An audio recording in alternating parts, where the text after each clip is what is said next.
let's talk about that. Let's talk about kind of the how long it kind of takes attorneys to adopt these things, but more importantly, thinking about the specific scenario with Caseway as it comes into the United States. You're saying, and I believe you're correct, inevitably there's going to be a lot of lawsuits here.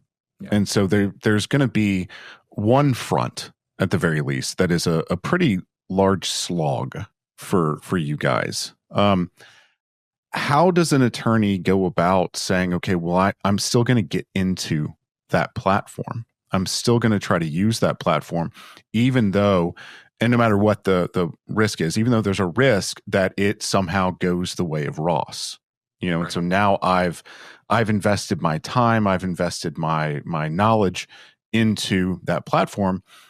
Why would I do that if it's not tried and true? You know? Yep. Yeah, that's a great point. So the first thing that we said right after the lawsuit is we had 1,000 people sign up, 1,000 lawyers, because they wanted to try it. They were curious about why this nonprofit was coming after a startup. That was the biggest problem for us before the lawsuit, is how are you relevant in a space where there's so much noise, there's so much talk and stuff like that. We became the most relevant legal AI company in Canada, basically overnight. Now, that was absolutely the conversation I had with people or law firms, was like, how do we want to invest our time and money into this if you're just going to stop existing? So 3 things I said.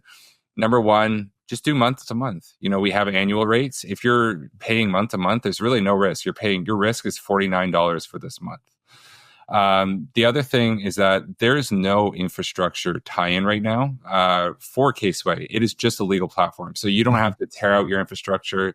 There's no setup fees. It's just you use this as an external web platform that's on the cloud. So it doesn't matter.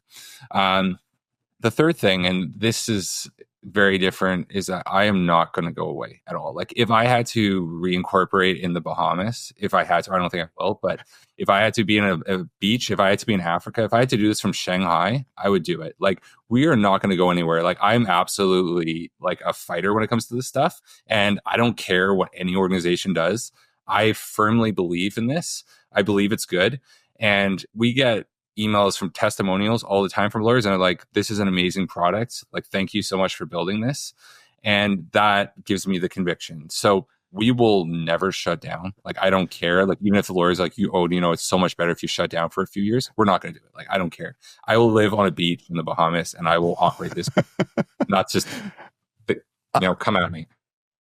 I love this because it actually gets into something that I think is a broader topic that I have trouble finding people to talk to about this, because they don't always take me seriously.